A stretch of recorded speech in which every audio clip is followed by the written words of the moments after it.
Hi, welcome to Mercurius Being Astro Update. I am Amy Jensen here with the information for the next lunation, which is the Leo full moon, exact on January 25th at 11:54 a.m.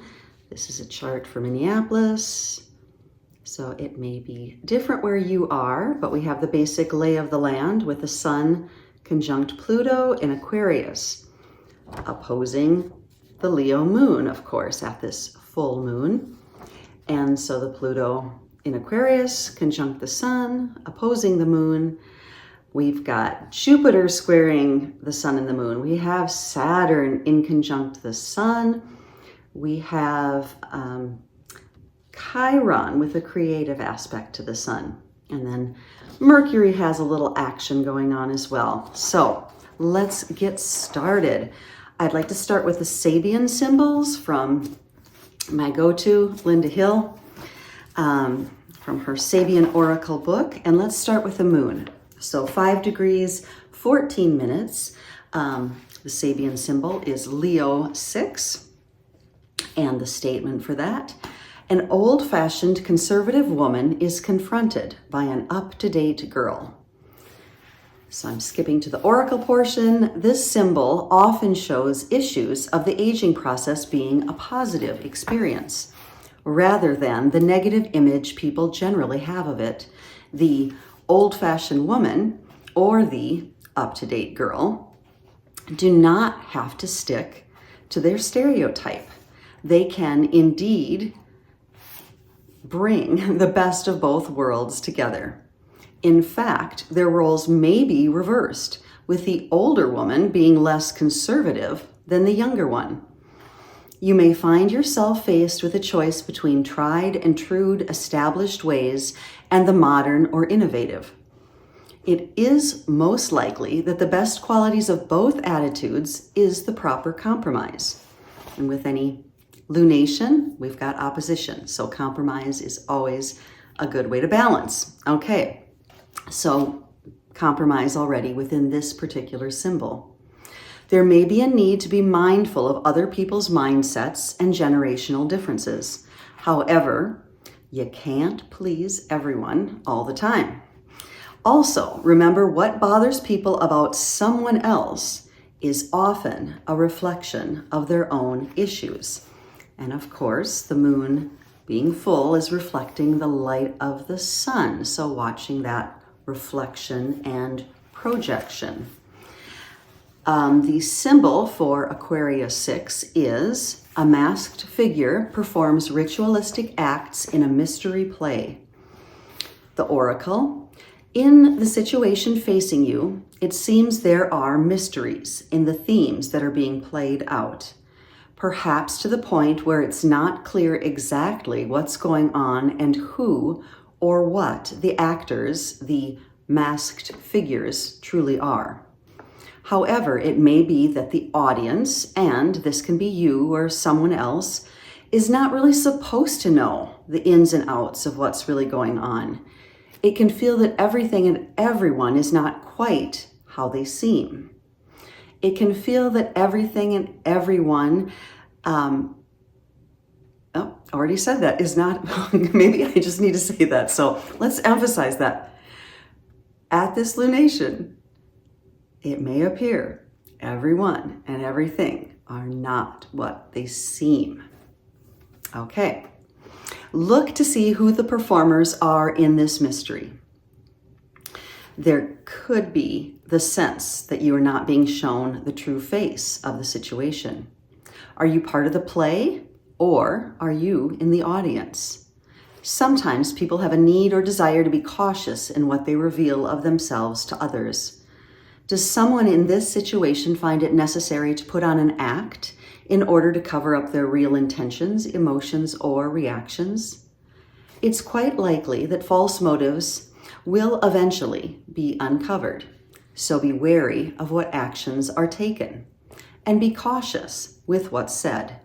There may be a desire to perform some kind of ritual or act, even if you're not sure what you're doing or where it will lead you. This can picture someone living out his or her life in a type of mystery or charade, and not really knowing what turn life is going to take next. There may be concerns about how one truly fits into the story that's being played out. Okay, so I'm going to go with the keywords with this also. Keywords: rituals, shamanism, archetypes of personality, putting on a show, portrayals of performances that don't always add up, the unmasking of someone, comedy, banditry, mystery, drama, acting, executioner's masks, smoke screens, doing the technical but not the emotional, saying or doing things because they should, having alternate personalities. So the caution would be putting on superficial acts, carrying out rituals without being aware of why, sticking to tradition, unwilling to admit to changing times, not knowing who the players are or what the plot is, being unsure of direction, lying, cover-ups, deceptions, tricks, ploys to manipulate. So a very interesting point, this Sabian symbol for the sun. A lot of uncertainty, a lot of things not appearing as they really are,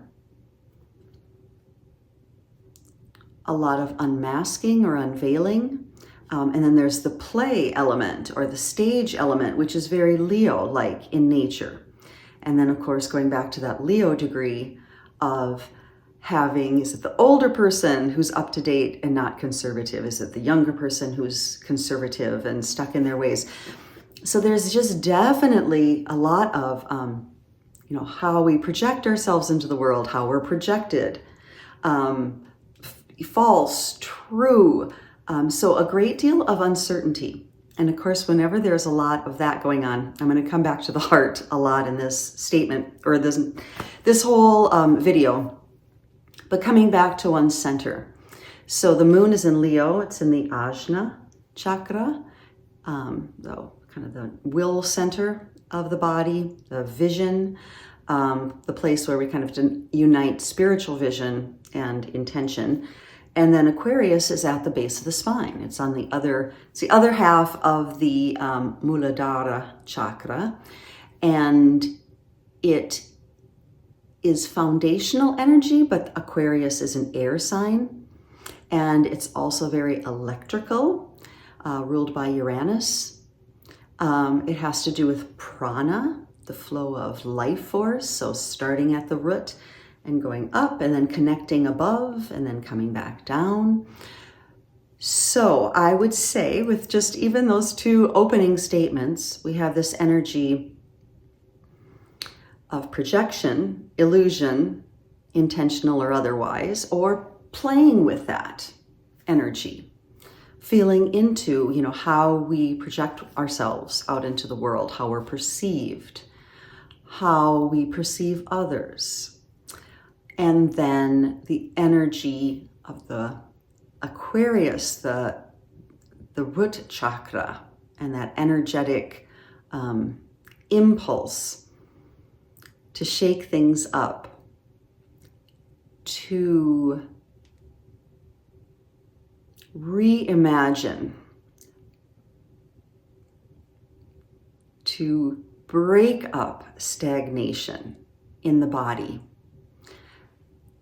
So are you kind of picking up, there's a potential for some destabilizing energy. However, I feel like this destabilizing energy is for our personal and individual benefit because it's offering us a real opportunity for internal change. And I was just writing about this on my own yesterday about change. And I always say I want change. It seems like a lot of us say that. But really changing is hard. It's like we all get in our grooves. We all get in I don't know if you live in the cities, you don't have, you probably don't have this, but you can imagine this. So if you live on a gravel road and you just, the mud, the dirt over time, you get really deep ruts in the road, and eventually the grader will come over and like smooth it all out. But our minds and our habits are like those ruts in the road. We keep doing the same thing over and over and over again, and we want change, but the tire tracks are like this deep now. So making change is pretty difficult. It takes a lot of intention, and it takes a lot of will. It takes that, setting your sights on something.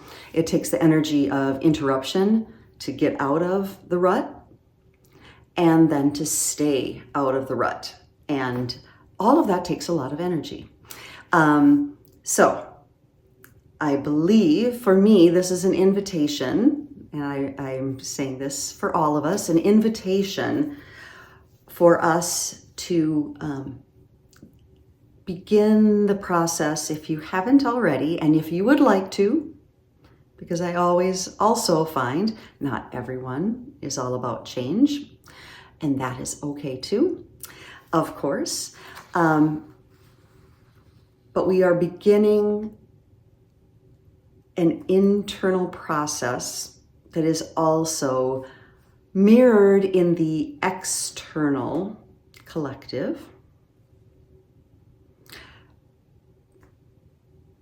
And at times it may feel very chaotic. I'm thinking now collectively. I think in general, there's a lot of chaos and a lot of noise. And whether this is internal, going external, influencing internal, I think we're all doing a really good job and just hanging in there as humans and trying to do our best, right?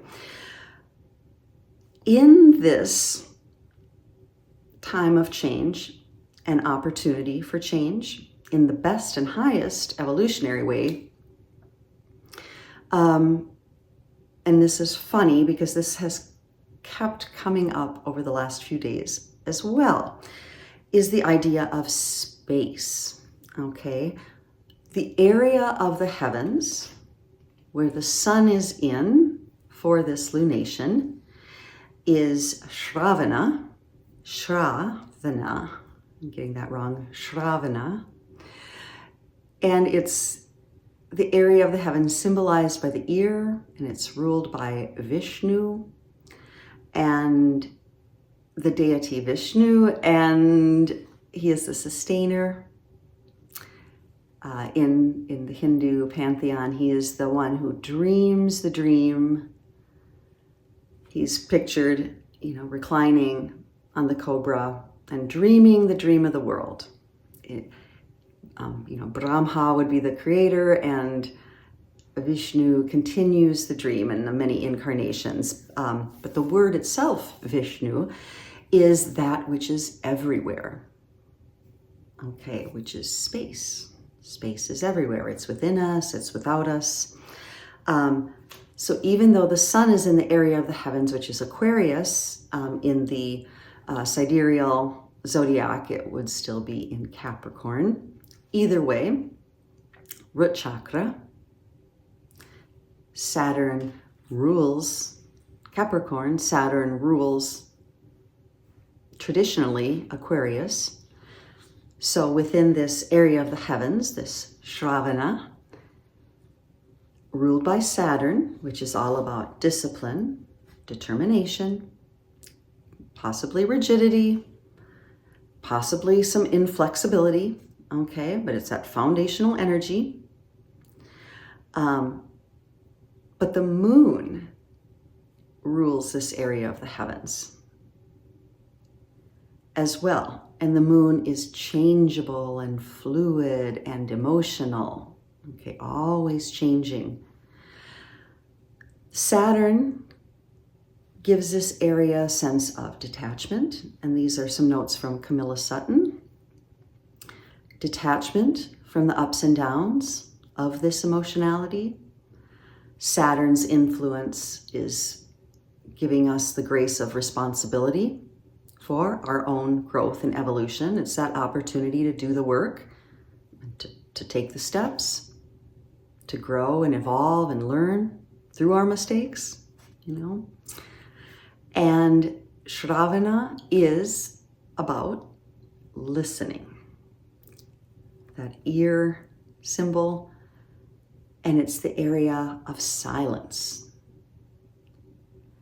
And silence develops within us the ability to see through the illusions of life. So all of the things I talked about, from the Sabian symbols, the illusions, the projections, the what's real, what's not, what's the play, the audience, the stage. If we sit in silence and detachment,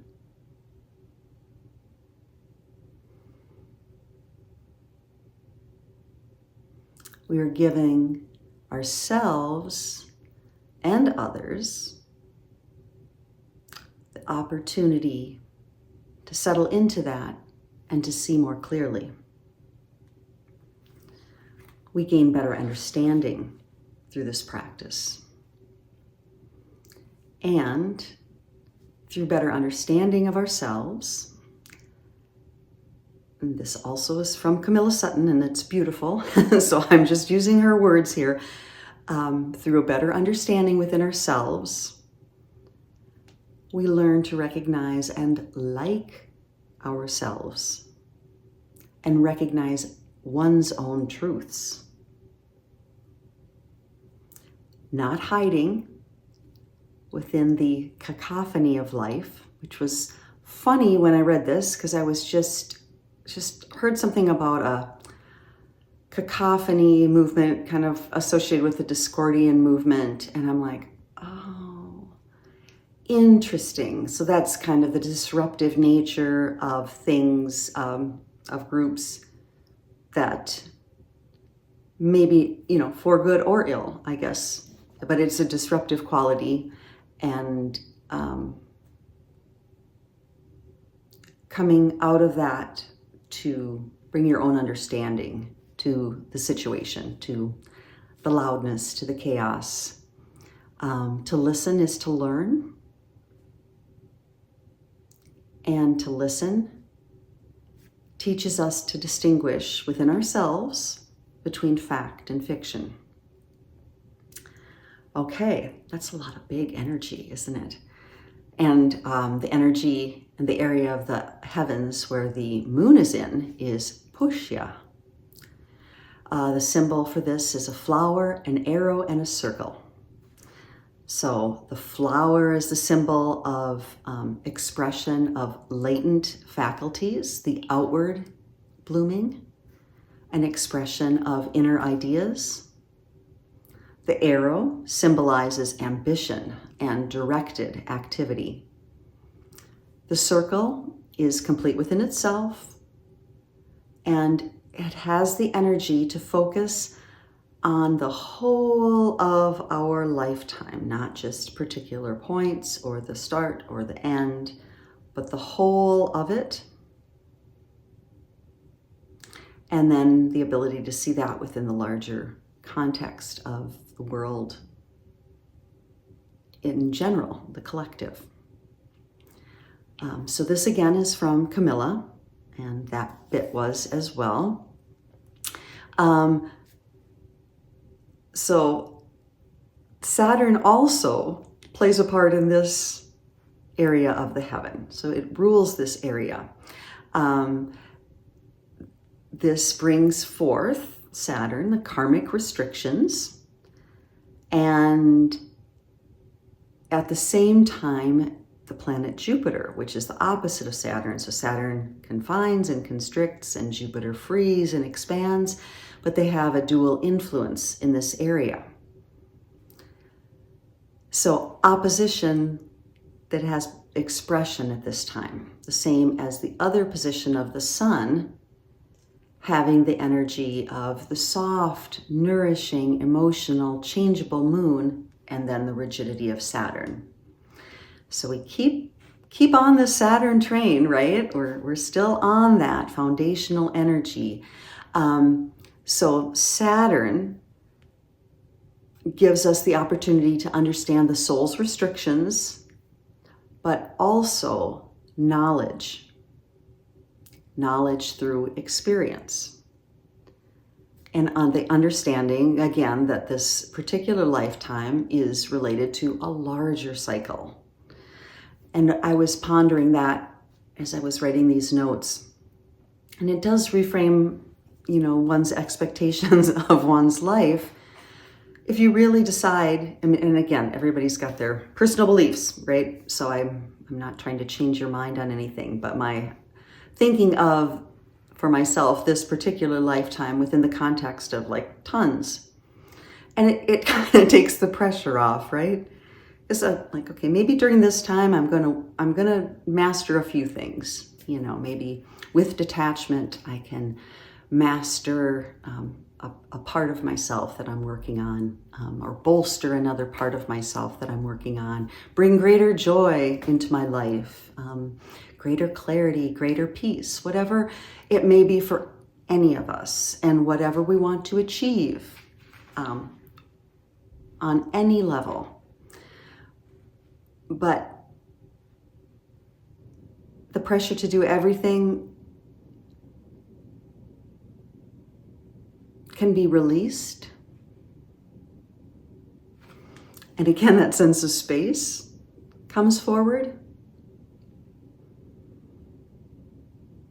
And if you hold yourself within that space, in this container of this lifetime perhaps, again, is kind of letting yourself breathe and decide that, okay, for this period of time, for this amount of time I have left, I can do this. Going back to that change. At my age, and I don't want to run a marathon, but I guess I still could if I wanted to. But I would start making the changes to do that. I think I changed my own gear there. But maybe I couldn't say I'm going to train for a marathon. Well, maybe I can, but okay, I'm just saying, it's okay to limit one's scope a little bit at certain points of life. Maybe I don't have to do that, and do these astrology videos, and do the things I do in my personal practice, and, one-on-one and with clients, etc., and study music, and da-da-da-da-da. Maybe I want to do all of those things, but I think you understand what I mean. So going back to Saturn, so there's a sense of maturity, sense of responsibility, a sense of understanding limitations and time. And also, this is from DiCara's book on the nakshatras about Pushya. So without Pushya is the connection to the divine, our own individual connection to the divine. We cannot be successful. So it's defined that if you don't have the connection to the divine, you are without Pushya. So there's a sense of auspiciousness. There's the word Pushya also means holy, pure, auspicious, but it is through a connection and a reverence for life and expansiveness, but with that dual influence of the expansiveness, the faith, benevolence, connection to the divine, but then knowing that while we are here, we are more narrow in our focus, if that makes sense. So I bring that up when, as I go into the aspects here. So we'll keep that little connection, the not so little connection, but the staying within the feeling of being connected with the divine, or with life with a capital L, or with nature with a capital N, or the universe with a capital U. You get where I'm going, which would be kind of the Aquarian flow of bringing something down into this world like a flow that flows into the collective, but it flows through each of us individually. Okay, so there's that energy of Aquarius that encourages us to be an individual, but kind of in service of the collective, but through being an individual, okay? But not forgetting that it's connected to the divine, okay? And then Leo is about shining and about being here and also, you know, having that voice and having that sense of self and place, not shrinking from that and being heard. You know, the Leo can have a gravitas. The Leo can demand attention. They have a glow or a shine, right? Which again can lead some people to think or project that that's ego-based, okay? Well, it can be. Certainly anything can be.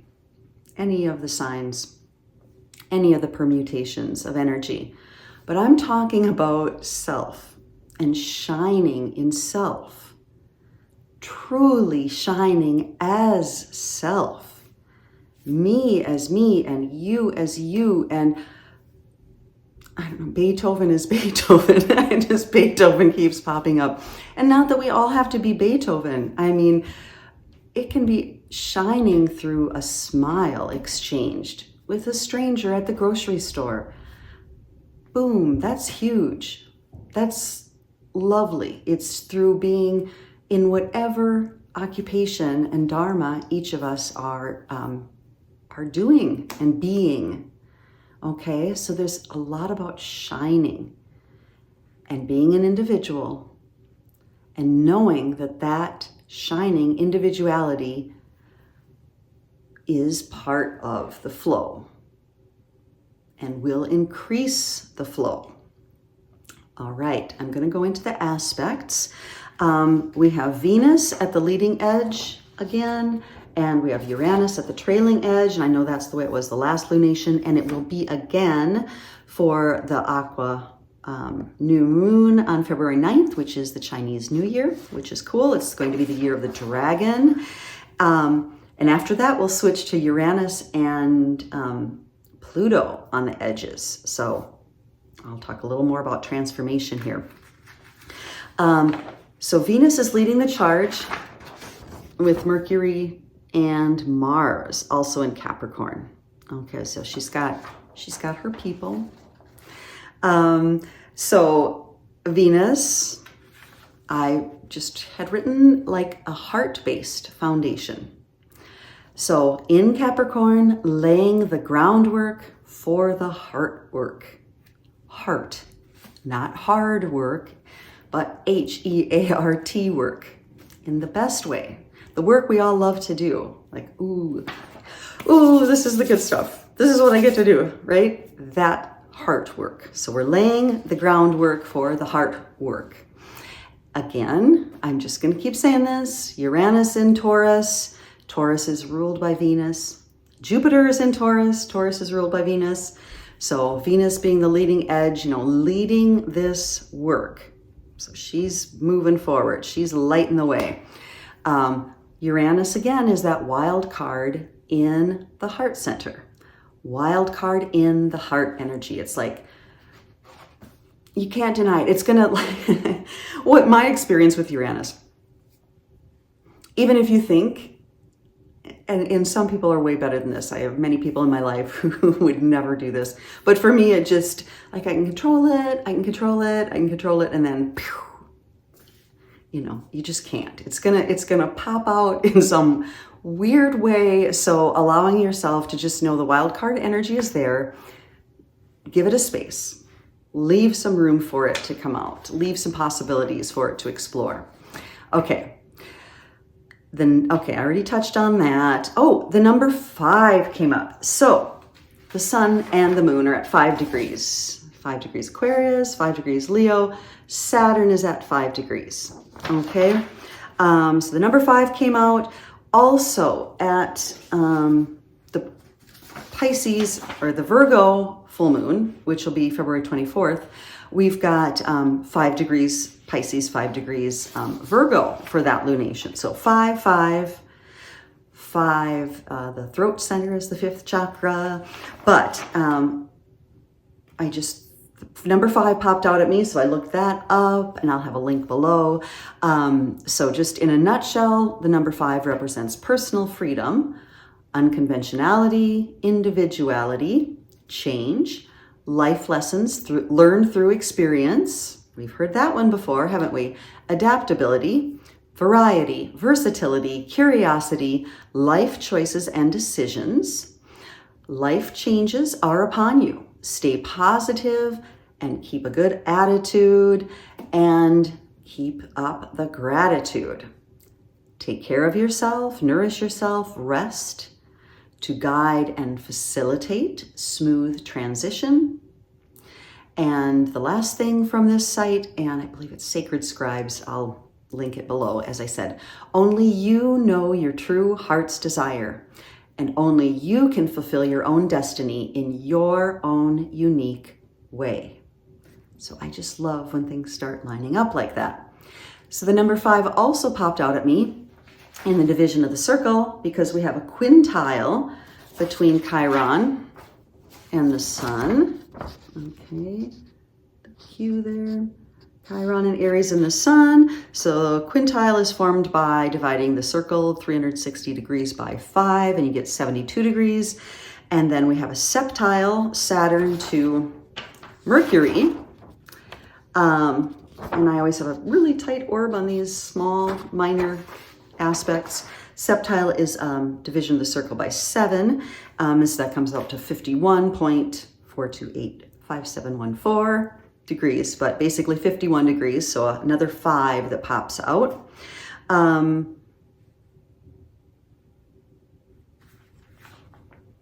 going to skip down, then I'll come back up to Pluto. The creative aspect, the quintile between Chiron and Aries, quintile Sun in Aquarius. Boundaries, sacred space within your heart. Have a sacred space bubble. Aries, what do you want to do? Do, right? Going back to the old Nike, just do it. It's Aries. And Aquarius energy, individualistic energy, leading to an increase and strengthening of the collective energy, your uniqueness adding to the whole again. And the number for that aspect, it's 1, so the distance between them in this quintile is 1 degree, 23 minutes. So I was thinking 1, 2, 3, go. Okay, so 1, 2, 3, go on that. Go into the sacred space of your heart. Have those boundaries up. Light the flame, fan the flame, whether that's through some breath work or some movement. Get the movement going. Okay, so that's the quintile, the septile between Saturn in Pisces and, actually, it's not between, no, it is. It's between Mercury and Saturn. Okay, giving us the opportunity to really refine our communication. So Mercury's in Saturn, Mercury's in Capricorn, ruled by Saturn. Saturn's in Pisces, which is that big water, big spiritual water, big collective unconscious water. And this serendipitous, shall we say, aspect between the two. I am feeling that there's just a lot of opportunity for verbal refinement. So as you're doing all this work and you're giving yourself all this space, bring languaging into it. And this could be just for you. Just journal it, write it down, get the information. If you want to burn it afterwards, you can, or maybe some things come through as a map. But just an idea of refinement and discernment. okay? And I think I'll leave that at that. Okay, I want to go back to the Pluto, because Pluto has a 5-degree, 5-minute aspect to both the sun and the moon. It's conjunct the sun by 5 degrees, 5 minutes, and it's opposing the, did I say the sun? Yes. And then the moon, it's opposing that by 5 degrees, 5 minutes, of course.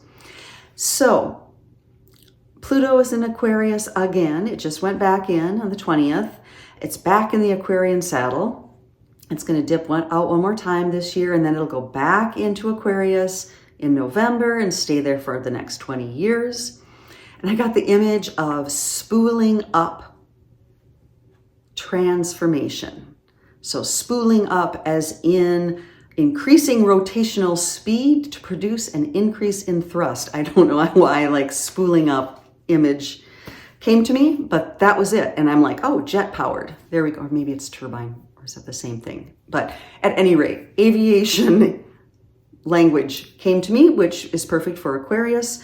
So spooling up transformation. So that's not little, right? That's big transformation. So the motors are running. They're spooling up. They're ready to go forward. Okay. So that's a big collective energy. So we're fine tuning, people. Okay. That's that Saturn, Mercury aspect. It's all this foundational work we've been doing. I just want to touch back to the Jupiter squaring the sun and the moon. Jupiter again in Taurus in the heart center. Jupiter expands. Jupiter is about having faith. It's about having reverence. And it's in the heart center. In Taurus, Mother Earth. Taurus, beauty in nature. Taurus, appreciation of nature. Gratitude for the opportunity we have in life, staying in our heart center, living a heart center focused life, that higher expression of Taurus, that keeping that balance real of being in nature and in our heart center, keeping the kind of in check the polarity of the Aquarius sun, which is that air and electricity, and then the Leo moon, which is that fire. We kind of ground all of that, bringing it up from the root chakra and bringing it down from the ajna into the heart, into the anahata, the unstruck chord. So again, a place of sound and silence. With all the aspects to Mercury, again in Capricorn, Mercury is septile Saturn conjunct Mars, and Mars loves Capricorn because Capricorn gives its marching orders. So Mars is on the job. Mars is the ruler of Aries, where Chiron, the wounded healer / broken open heart is. So that Mars is there. It can do the work. It can help empower Mercury. Mercury also has a trine, a harmonious aspect to Uranus, the ruler of Aquarius. It has a square to Chiron, so it's pushing. It has a square to the nodes. So again, emphasis on working on speech and communication, emphasis on listening and moving into silence. Moving into sacred silence. And within this sacred silence, that Leo moon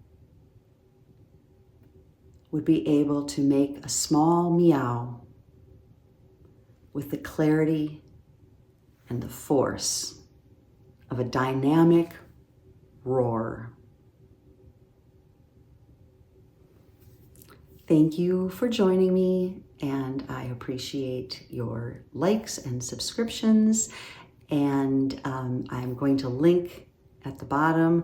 Also, I have another YouTube channel that I forgot about, and it has all my Yoga Nidra recordings on it, all my guided relaxations. So if you'd like to check that out, please do so.